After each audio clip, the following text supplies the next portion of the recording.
organization, why it's open, and what we're looking for. But I always like to kick things off with just finding out a little bit more about yourself, about what might have you in the market, potentially entertaining new opportunities, and what kind of piqued your interest enough to want to have a conversation with me today. Oh, yeah, perfect. You want me to go ahead and Um, start? Are you ready? yes, I'm ready. Okay, so I actually like working at Del Taco in my current role, but when I saw the job for KFC on LinkedIn, I couldn't pass it up. I know Yum is like a good brand to work for. I know a couple of people who either used to work at Yum or currently work there, and they have nothing but good things to say. And KFC is a growing brand, so their sales have been up year over year, so it's popular. I know there's like thousands and thousands of KFCs around the world, so I was excited to see the job description, which fits exactly what I have been doing for Del Taco and previously Denny's. So that's what got me excited to hear more about the job. Awesome. Well, that makes me excited. So, to be honest with you, I have been having a hard time finding someone for this role. Well, that's hard to believe. I know some people in the industry, but maybe they're just not willing to leave their brand. Well, I'm having a hard time for two reasons. Not attracting the right people. And it's funny, I was looking through our applications, and like 99% of them do not have the experience that we're looking for, meaning they might have e-commerce experience, but they have zero delivery experience. They have zero experience working with like third-party aggregators or anything like that. Um, and I'm like baffled by it. And then when I'm trying to find people on LinkedIn, I don't know what is going on with LinkedIn, but they every day they make it more and more challenging for you to be able to find people. Yeah. Um, I actually like if I'm looking for someone on LinkedIn, I use Google instead. I'm like yeah, LinkedIn and then I'll put, what I'm looking for and I have better luck that way than yeah, the LinkedIn search engine is questionable. well, what's crazy about it is like you have, well, you might have more than this, but you have like the general public LinkedIn. We pay hundreds of Oh, thousands of dollars oh my for gosh. LinkedIn Recruiter that is supposed to make it where we can find people, like keyword search, like put in the exact requirements that we're looking for. And I've been doing this for almost 15 years, and it used to work very well. I don't know what is going on now, but like they limit who you can see by your connections and stuff like that, which they do on the regular side as well. But they shouldn't do that on the side that you pay a ton of money to be able to find people. So, That's interesting. It kind of gives me some idea of like how are recruiters finding me specifically? Are there keywords I need to be putting in? I don't know. So that's an interesting thought. oh yeah, you people that do not beef up their LinkedIn, you are doing yourself a disservice if you're looking for something. So, Yeah. if you're not looking, keep it as lean as possible, or people will reach out to you all the time. But if you're looking, definitely having your hot words or buzzwords in your industry is going to make it so much easier for people to find you. Yep. Okay. Good advice. Okay, so for this position, um, this is a new role for our KFC global team. And let me explain what the global piece means first, and then I'll kind of get into the details of the position. So, KFC is several businesses within a business. You can kind of think of it in tiers, and you can think of KFC Global as sitting at the top, setting the standard for all of KFC, and then working directly with all of our various business market units around the globe. To date, we have 13 business market units. All of them are primarily identified by geographic location, and how we function as a business. Well, actually, take a step back. All of the business market units operate as their own individual business entity, meaning they have their own operations, their own finance, their own marketing, their own profits and losses. How we function as a business is Global works directly with each of the business market units, and then they in turn work directly with all of the franchisees. We are a predominantly franchise owned organization. An example of this relationship is like KFC US is a business market unit. In the US market, we have 3,500 stores nationwide. Less than 100 are corporate owned. Everything else is franchise owned. Examples of other business market units are KFC Canada, KFC France, KFC Australia, so on and so forth. So again, being on the global team where this sits, you're not in the weeds with any particular market. This is more setting the standard, the playbooks, the strategy for how we operate in this space in all of the markets. Does that make sense? Yep, makes perfect sense. Awesome. So to date, we don't have anyone driving this from a global perspective. So delivery is 25% of our business, and we don't have anyone from a global perspective driving delivery. We just have it handled in the market. So that's why we are adding this role to the global team. I have not had anyone interview for this job, and it's been posted for at least 2 months, I would say, at least 2 months. The reason that we have not had anyone interview for it is because the hiring manager was ideally, like, out the gate, she's like, I would love for someone who's worked for one of the third-party aggregators, Okay. or someone who's already done this at the QSR space. Well, it's almost impossible to find someone from a third-party aggregator because they are not based locally. I mean, most of them aren't because they're California-based companies. Yep. And we can't really compete with their compensation. And then there aren't a lot of QSR brands in the DFW market either. So, or that have done anything, you know, at a global scale. Not that you have to have the global piece to be a candidate for this role, but if you do have global experience, of course, it is highly desired. So, Got it. I keep trying to log into our ATS. I got kicked off, and I keep, for whatever reason, entering the wrong password over and over and over. Of course, that's happening right now. Right. So let me look back at my notes real quick. So just from my original conversation with the hiring manager, this delivery is the fastest growing channel. And we, as a business, are not growing as fast as the channel is. So that is a motivator for bringing someone in. So she's looking for someone who can help us, you know, in how we partner with aggregators, how we build that muscle, how we partner with the right aggregator. Again, I already mentioned that it's 25% of our business, and there's no one doing this from a global perspective. Do you have other people who are doing it like at a more local perspective? Yes. Okay. So how I mentioned earlier that each BMU is their own business entity, so they do have someone doing this at the BMU level, but not at the global level. So no one at the global level saying, you know, here are the best practices, here are our preferred vendors, here, you know what I mean? Because it's going to be different in every market because every country is going to have different operations, but we don't have any, like, baseline for the business as a whole to follow. Got it. Okay. Makes sense. I'm just looking through my notes. Oh, the hiring manager did speak with one person who was from a third-party aggregator who has worked with us in the past on in various capacities.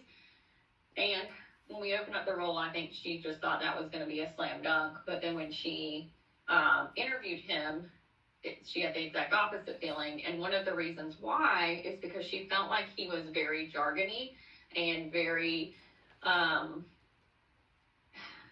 inauthentic, that it would make it hard for the business market units to work with him. So she just felt like that it would be a very strained relationship, and that for the person to be successful in this role, they have to be relationship builders.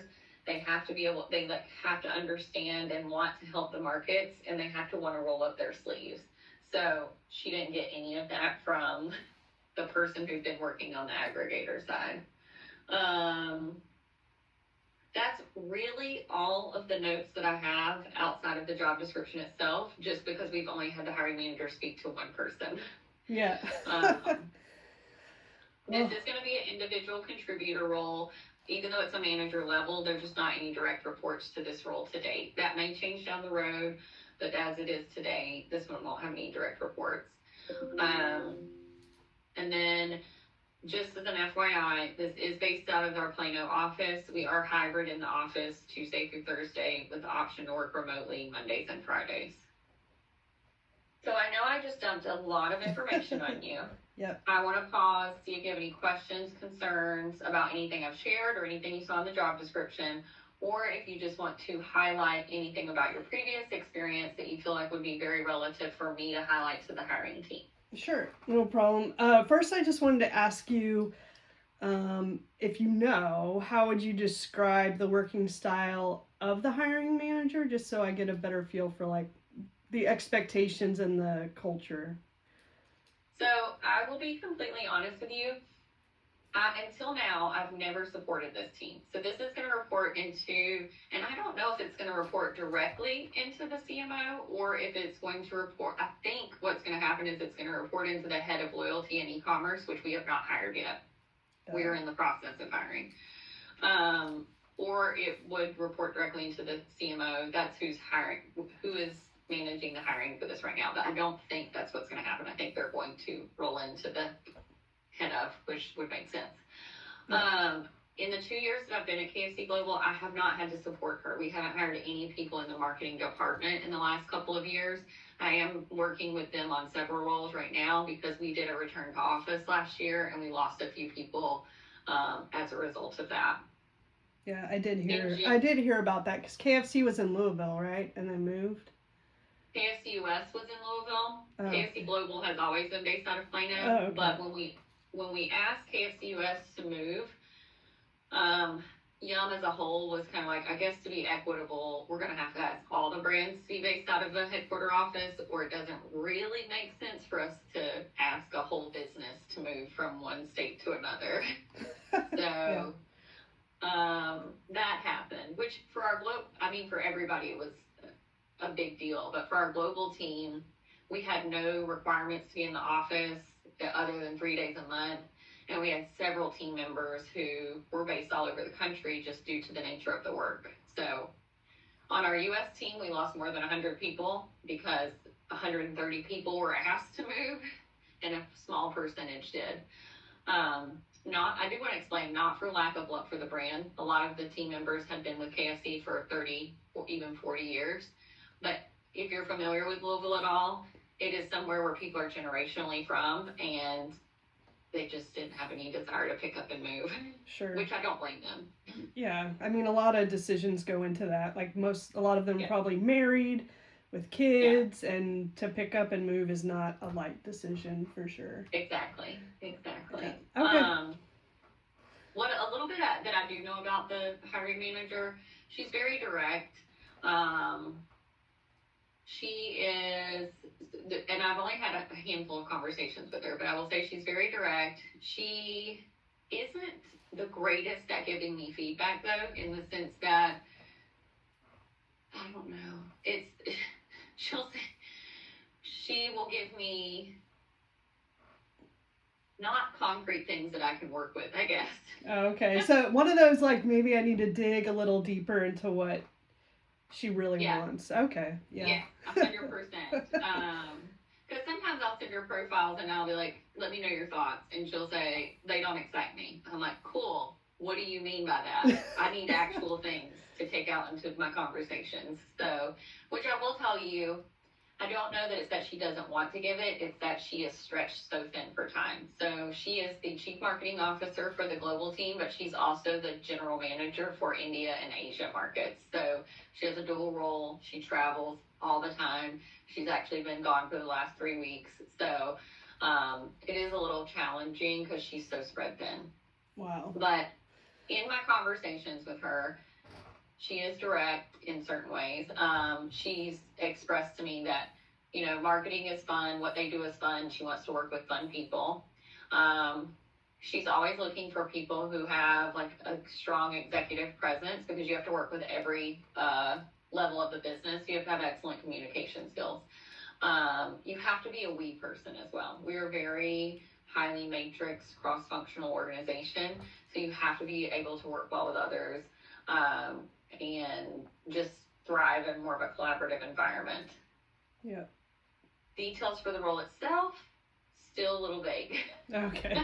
Well, I mean, just reading the job description, I mean, a lot of it makes sense, and it aligns with what you said about, standardizing delivery and what does that look like. But it could be different for different regions. What standard in the United States may not be standard in Asia.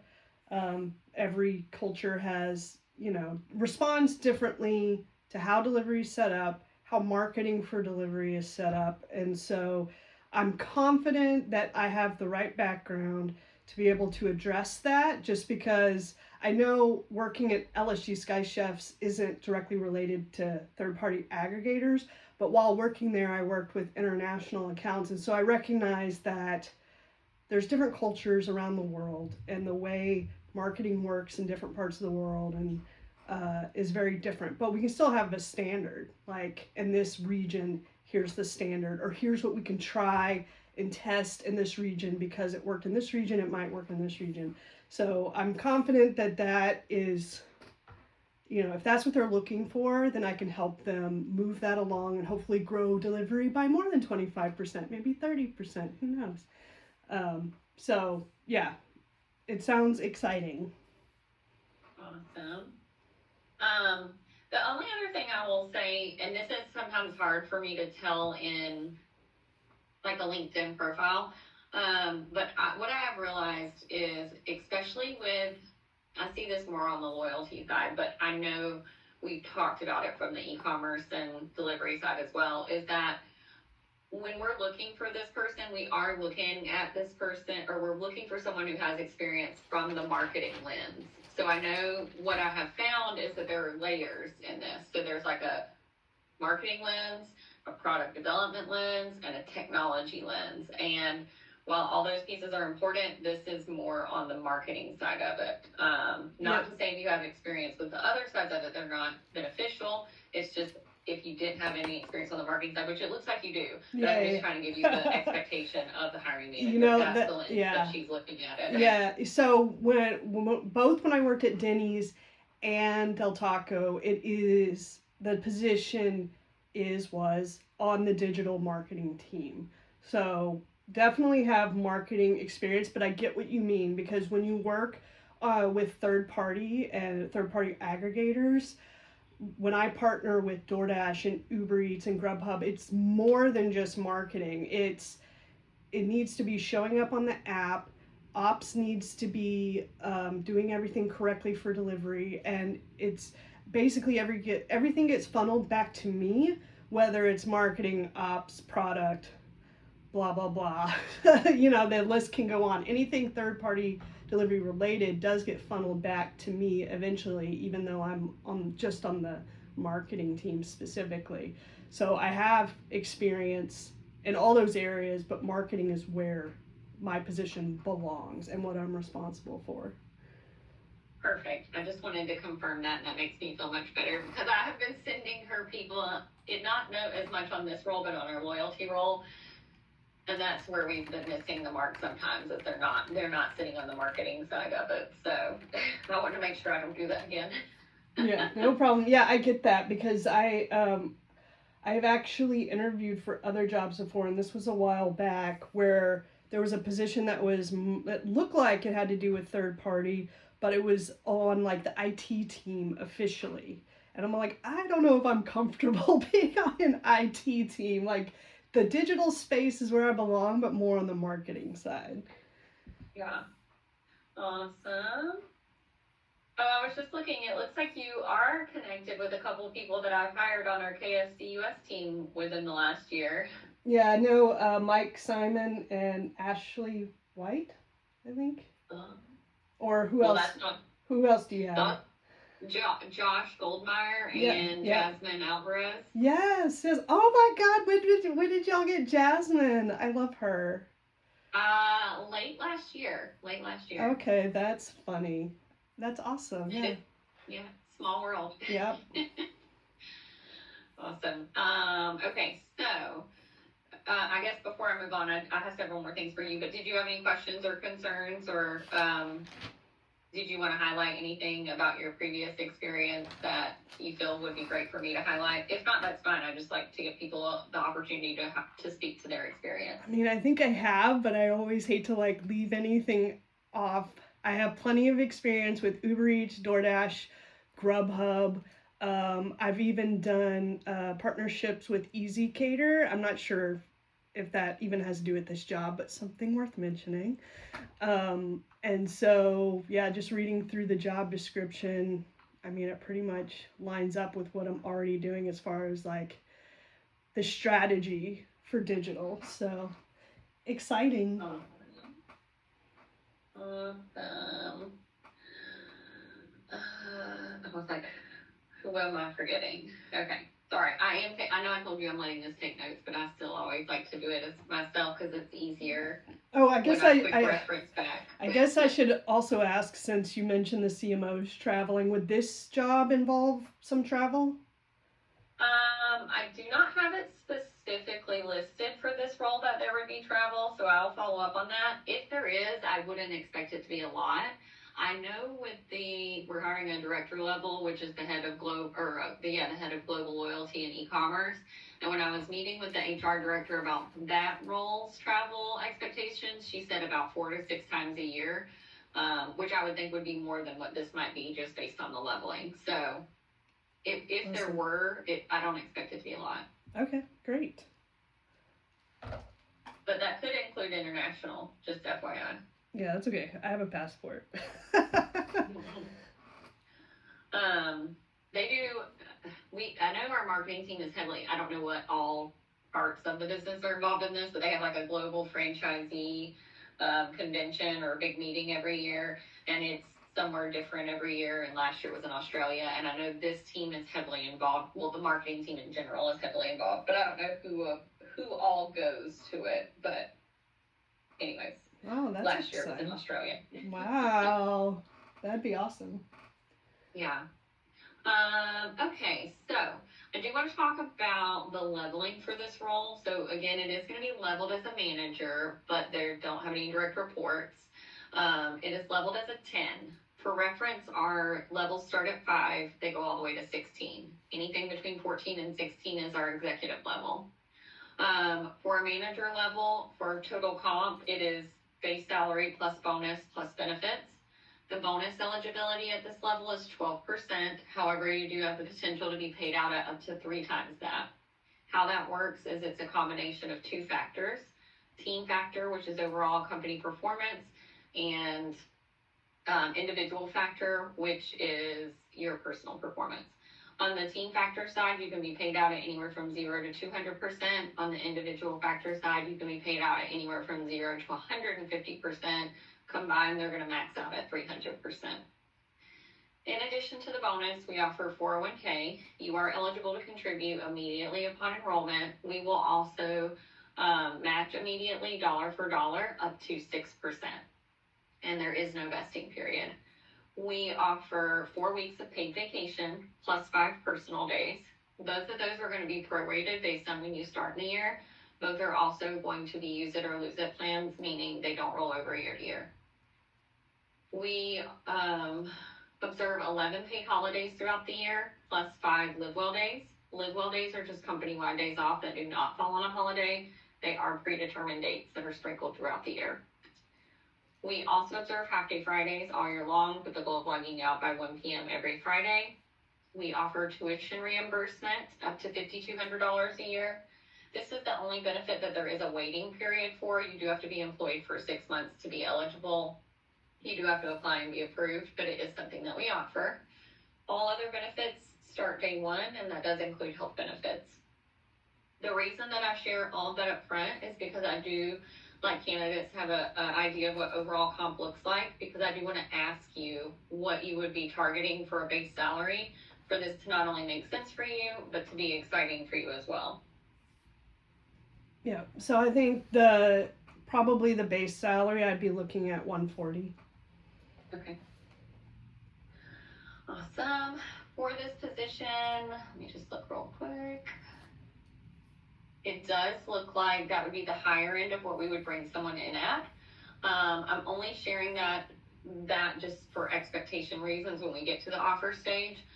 It is not the full range of what the overall band goes to, but it is what we have in place when we're bringing in external talent to maintain internal equity. So every time we make an offer, we do send the person's resume, job description to our total rewards team, and they kind of look at it in comparison to people in similar roles at the same level across the business.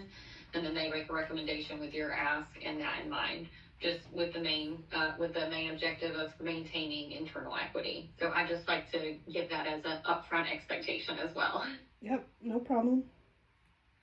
Okay, so as far as starting a new job, if the stars were to align and this were to be a good fit, outside of normal notice to your current employer, do you have anything that might delay you from being able to start something new? And that could be bonus payout, vesting, anything that just might delay you from starting. No, I don't believe so. Just your typical 2-week notice.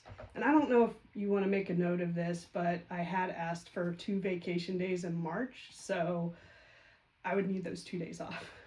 Of course, and it's funny because my very next question is typically if you have any upcoming travel plans, vacation, or anything that you would like to let us know about because it is already planned. Yeah. Do you want me to give you the dates, or are you just good with 2 days in March? If you want to give me the dates, that's fine. And honestly, onesies and twosies are not that big of a deal. Yeah. I'm more looking for like if you had a week off or 2 weeks off or a month off. You know, I never know what to expect. Right, so. right. Yeah, I'll just give you the dates. It's March 13th and 16th. Got it.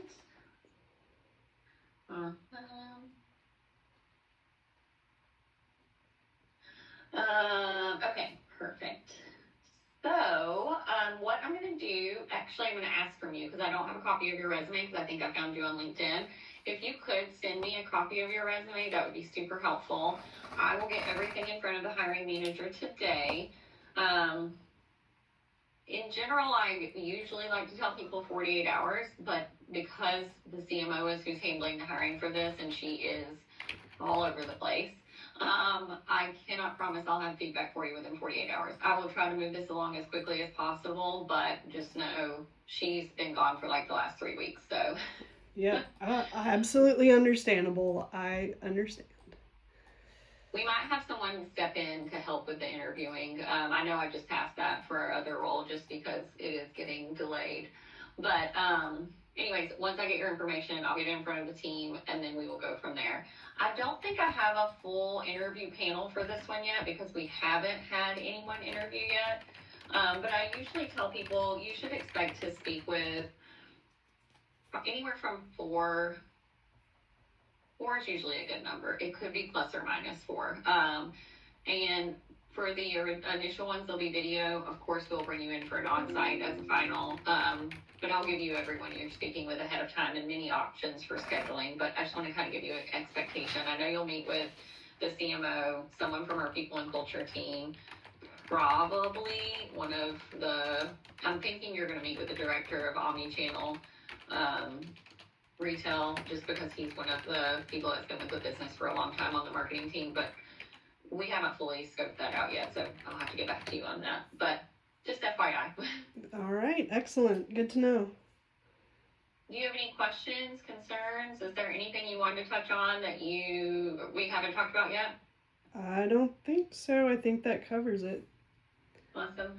I was thinking about something. I just recently got feedback from the hiring manager about someone she spoke to about a different role. And I know this is always hard, but I will say when you do speak with her, it is a fine line of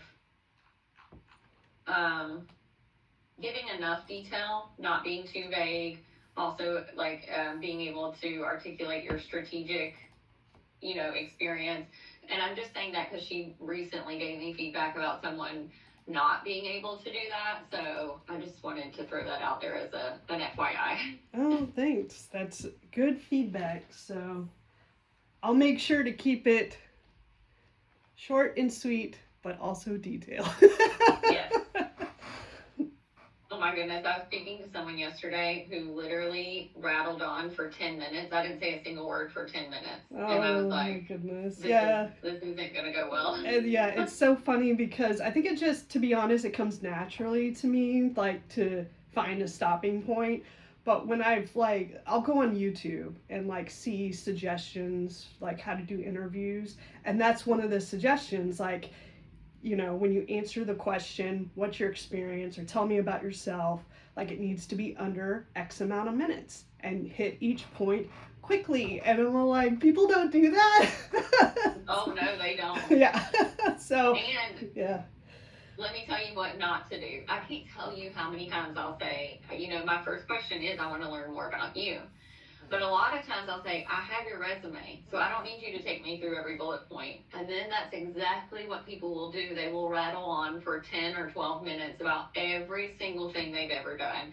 And I'm like, I already have that. I want to learn more about you. Yeah. What excites you, what you're looking for, what, you know what I mean? I don't need the bullets from your resume. Thank you. Nice. That's funny. But anyways, well, thank you again for your time. If you don't have any other questions, it was an absolute pleasure, and I hope you have a wonderful rest of your day and an excellent weekend. All right, you too. Thank you so much. I did see your resume come through, so thank you for that, and I will get it over to the team right now. All right, excellent. Nice speaking with you. Thank you. All right, bye. Bye. All right.